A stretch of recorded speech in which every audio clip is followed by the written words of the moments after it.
I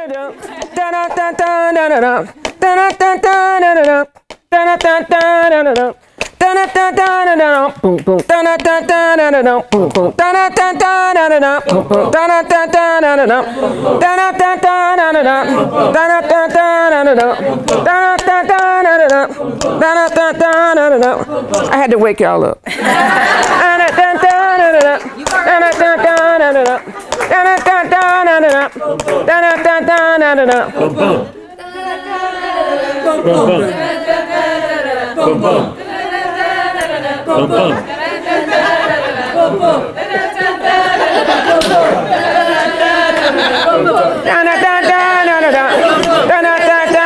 Somebody better tell her.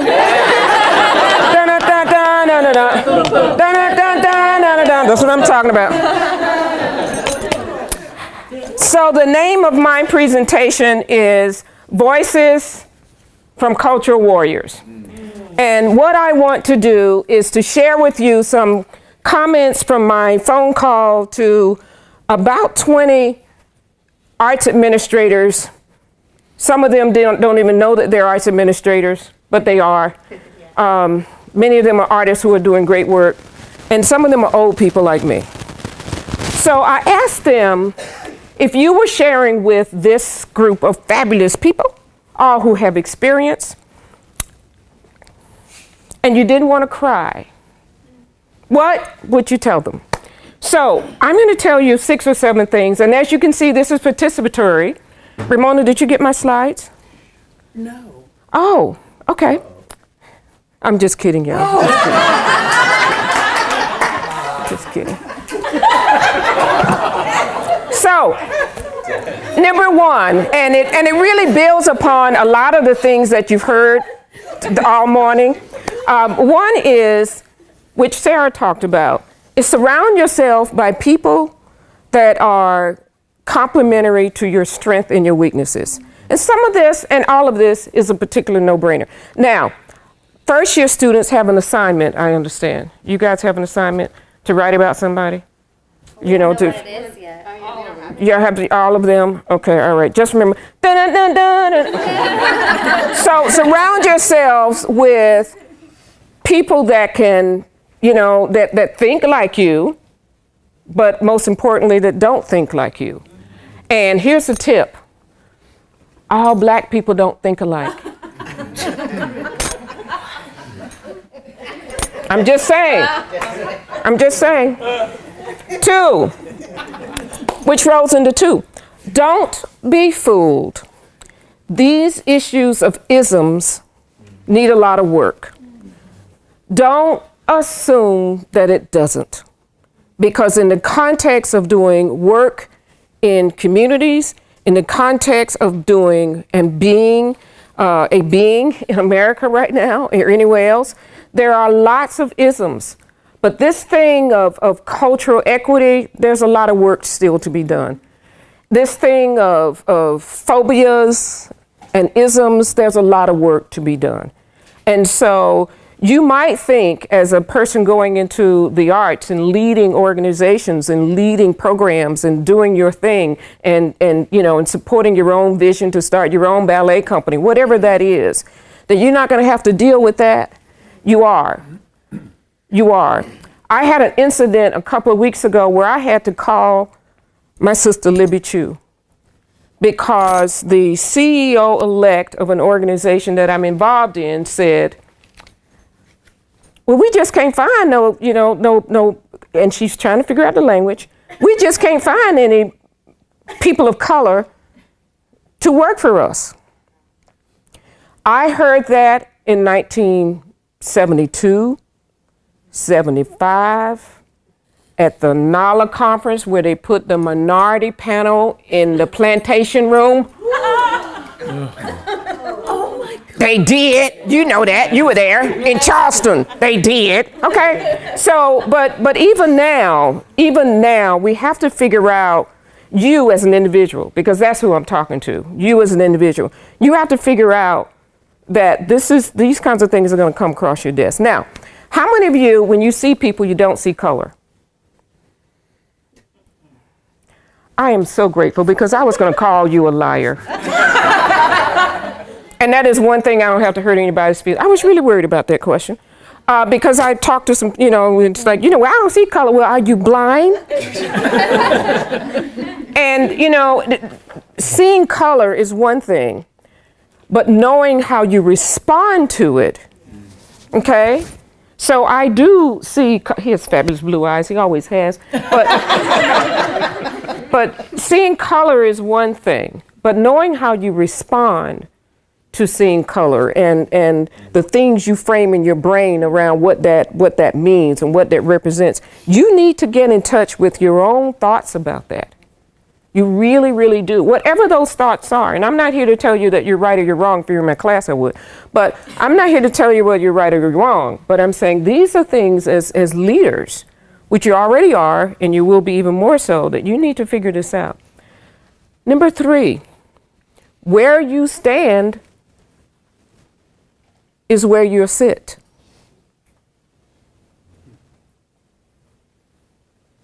So I ask you to think about, why did you choose the seat that you're in this room? Think about that. Let me give you a few seconds. Why did you choose the seat that you're in? You always had those front row people. And I'm from the Baptist church. You always had the back row people. But think about the question of why you're sitting where you're sitting. Why did you choose that seat? Because in life, you have to think about what you stand for. And that's just a little exercise for you to consider as you decide what you are all about. Where you stand will greatly impact where you will sit.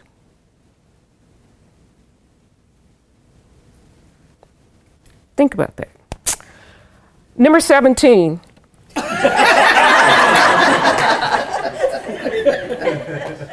You ready for this one? There is no such thing as burnout. There is no such thing as burnout. And those who've been in my class have heard me say that before, but there's no such thing as burnout, in my view.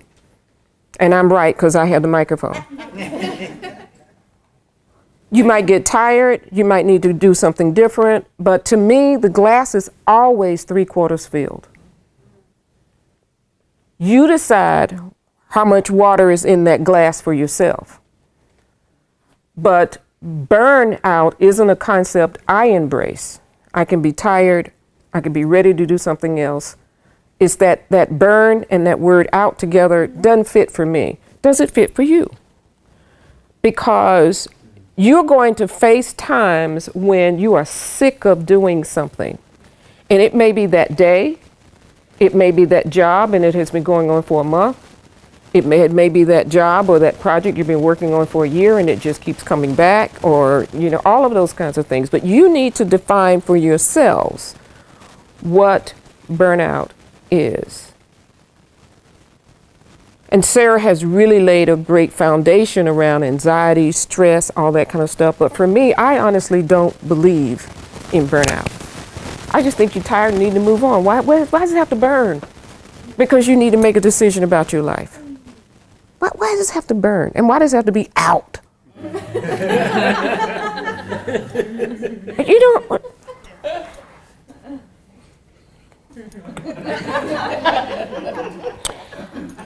The one thing that several people said to me was, leadership is lonely.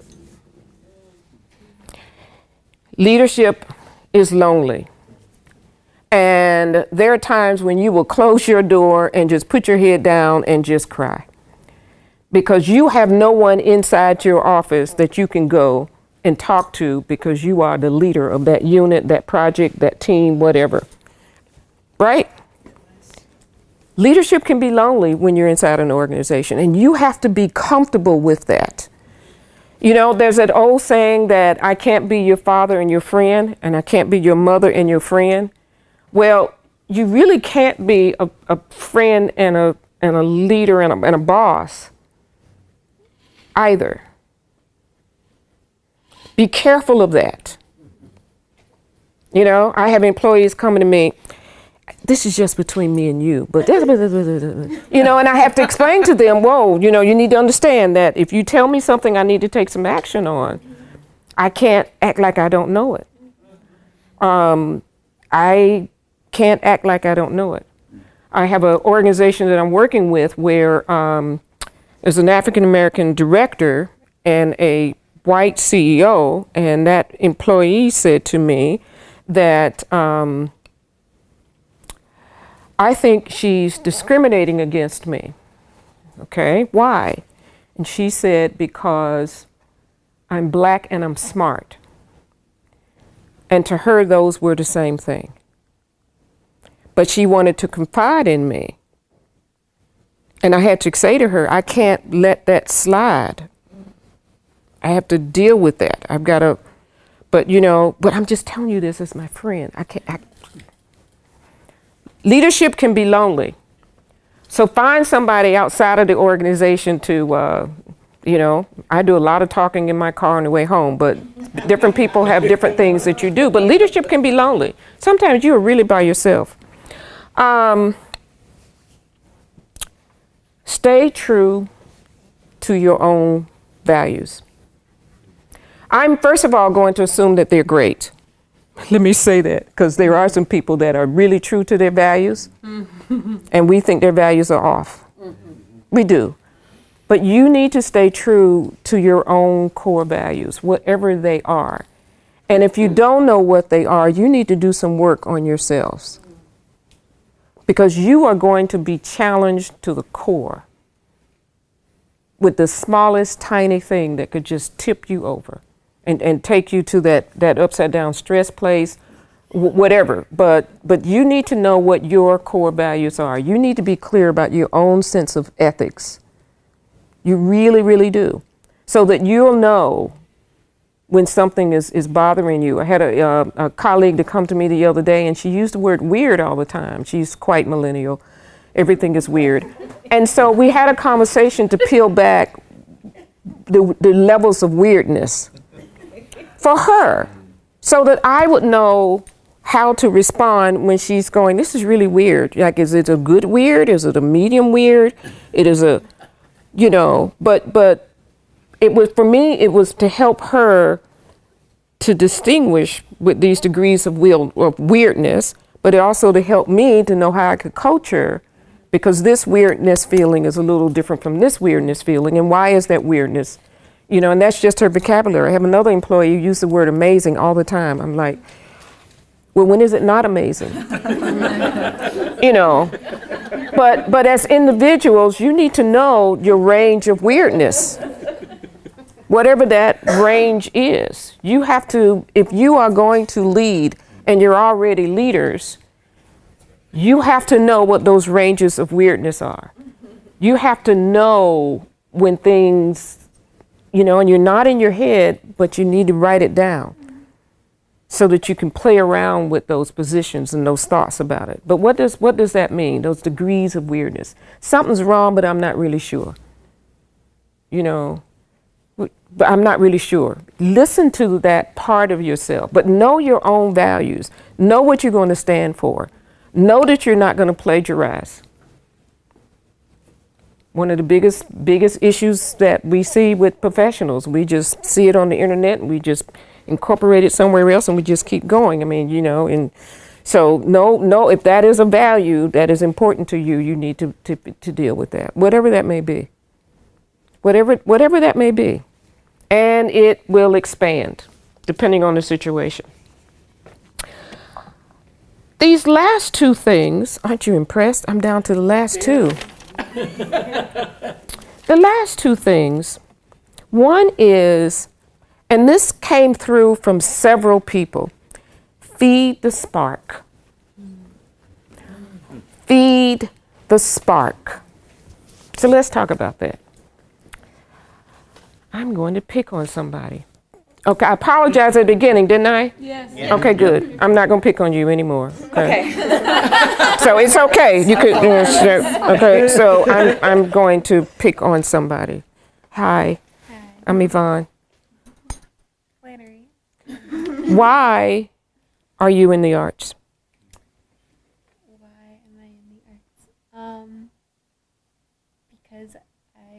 grew up making things and just want to keep making things. Okay.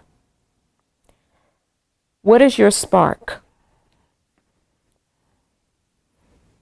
In what capacity?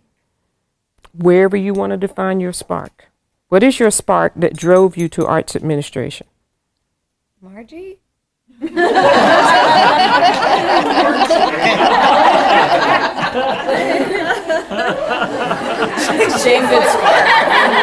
That's a darn good one, right? She drove some people out too, let me tell you. Okay? You know what I'm saying? I think my spark really though would be to level the playing field for artists. That's your spark. Yeah. Okay. Why in the world did you get into the world of museums? Why did you do that in the first place 10 years ago? No, many more years before that. I know you're trying to be nice, but because nobody else would have me. No, I'm kidding. That part may be true too. You see, I waited. Yeah. That's true. It's because I think of myself as being probably the best audience member in the world. I have such respect and regard for people who know how to create and think. And I just love being a part of that. And I love encouraging people that have that kind of creativity. Did you guys see all of that? Yeah. You saw that spark. Mm-hmm. So we're going to try this one more time. What's your spark? What's your spark? While you're doing that, what's your spark? Because you need to know. You need to remember why you chose this profession. Because there are going to be days where you're going to question yourself of why you chose. But seriously, I mean, and you need to feed it, right? So, how are you feeding your spark? And you don't have to answer me, but if you're going to be a great leader, you're going to have to take care of your own spark, because guess what? Don't nobody else remember, don't nobody else know, and don't nobody else care. But why? What was the thing that said to you, I need to work in the arts? What is that thing? What is that thing? What is that thing? You need to know, because you need to feed it. Terrence, why are you doing it? Are you asking or is it rhetorical? I'm asking. Because, I mean, why? Why did you get in this business? Why? The discovery of new personal expression. Okay. And of course, you know, he's so sophisticated, he could just kind of come out with that kind of, you know, it's like, you know, that's our brother, right? You know, but seriously, on a very serious note, you need to know why you are in this business. While your reasons may change over time, because you need to feed that. You need to see that success. You need to have that output. You need to, every now and then you just need to pause and go do whatever it is, whatever it is, because you as a leader have to feed your own spark. Because as leaders, we are trying to nurture other folks' sparks. But you need to know what that is. And you need to feed it. Whatever that means, you need to feed it. This last one is, remember how you got here.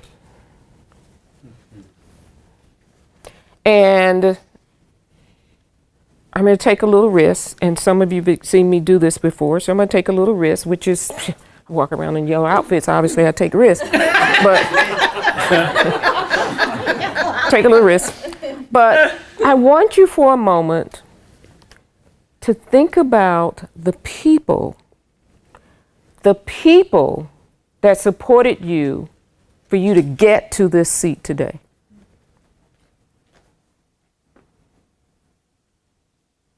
Don't look at me, look down.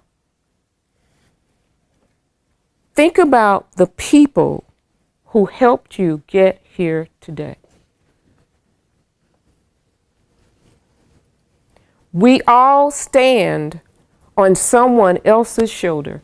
And as a leader, if you don't keep that in mind, you know, as they say, you can go up real fast, but coming down is easy. But your spirit and your soul will come down really easy if you ignore the notion that you got here because somebody helps you along the way. And while you are remembering those someones, because it probably wasn't one person. I mean, for you, it was Marjorie said this would be a good idea. But who else? You know, when you're in graduate school, there's somebody who's in your corner. You know, when you were in undergraduate school, Lord knows there was somebody that was in your corner that got you there, that helped you get out of high school and not end up on a dirt road somewhere.